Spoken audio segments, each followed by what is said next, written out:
So it's an honor to stand before you guys tonight in this space of celebration, resilience, and love.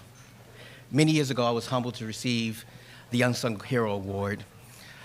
That recognition to me was not just about the award, but about the ballroom, our greater LGBT community of POC, and the families that we've chosen, and the countless lives that we touch by our culture. And tonight, I have the privilege of passing the same torch to someone who has impacted and whose undeniably work has shaped the very heartbeat of ballroom across the world. My friend for more than 25 years, the founder of the House of Gorgeous Gucci, Jack Mizrahi, Gucci Garçon.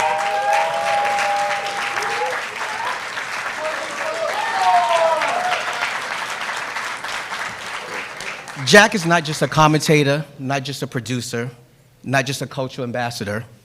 He is the voice of ballroom, literally and figuratively. His words have carried us through thousands of nights, whether in a packed ballroom, packed with energy, or on our television screens, watched by millions. Through Pose and Legendary, Jack helped translate our culture for the world without diluting its soul. He made sure that when ballroom walked into mainstream, it walked in with dignity, with accuracy, and with power of our ancestors behind us. But let me be clear.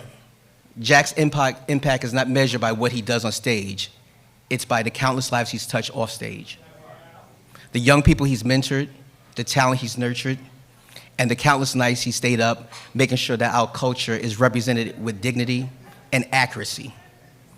Jack's the one you call when you need truth, when you need guidance, when you need someone who understands what it means to live and breathe this culture. For over 25 years, I've had the privilege of calling Jack my friend. I've seen his consistency, his sacrifice, and his brilliance. I've seen the way he gives without expecting applause, because for him, it's never about the fame. It's always about family and community. That's what makes him the true definition of an unsung hero. Tonight, the Center for Black Equity shines a light on a man who has already lit up the world. Jack, you are an icon, you are a leader, you are loved, and on behalf of the Center of Black Equity and this community,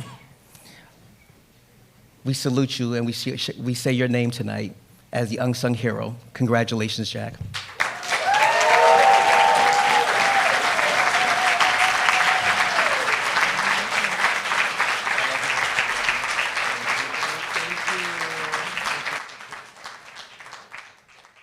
Wow, thank you all. Thank you so much to my beautiful sister, my older sister, Shannon Garçon.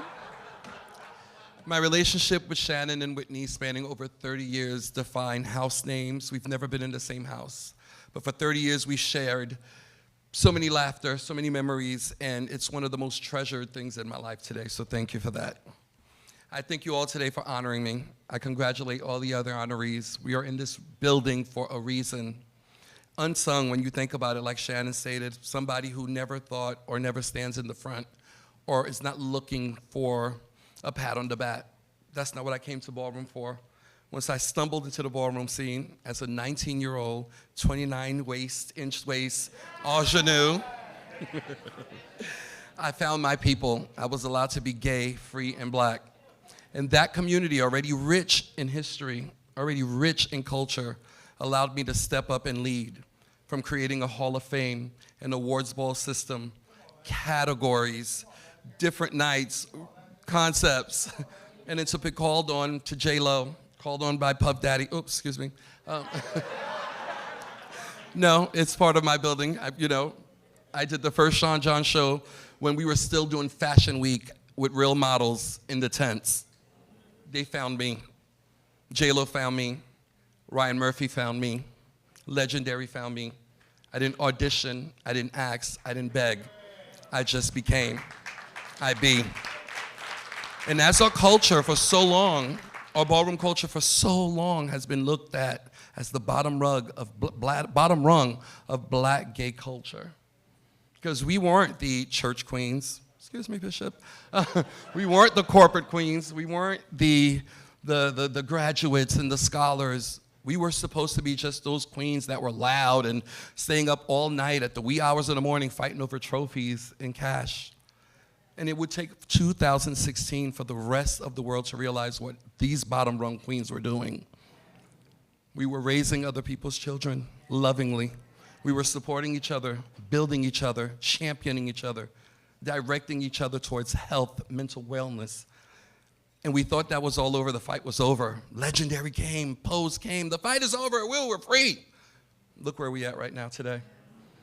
I am personally touching trans documents that have been reassigned genders.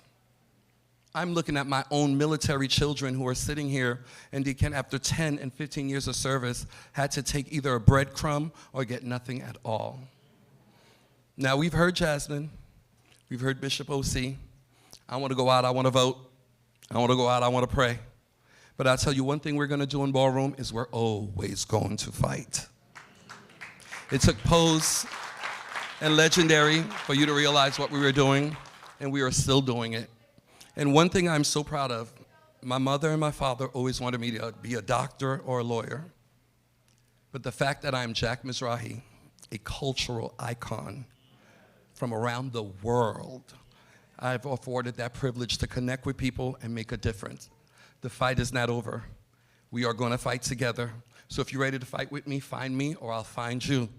But we're going to do it. So I thank you all for this. My people, I appreciate you. And God bless and good night.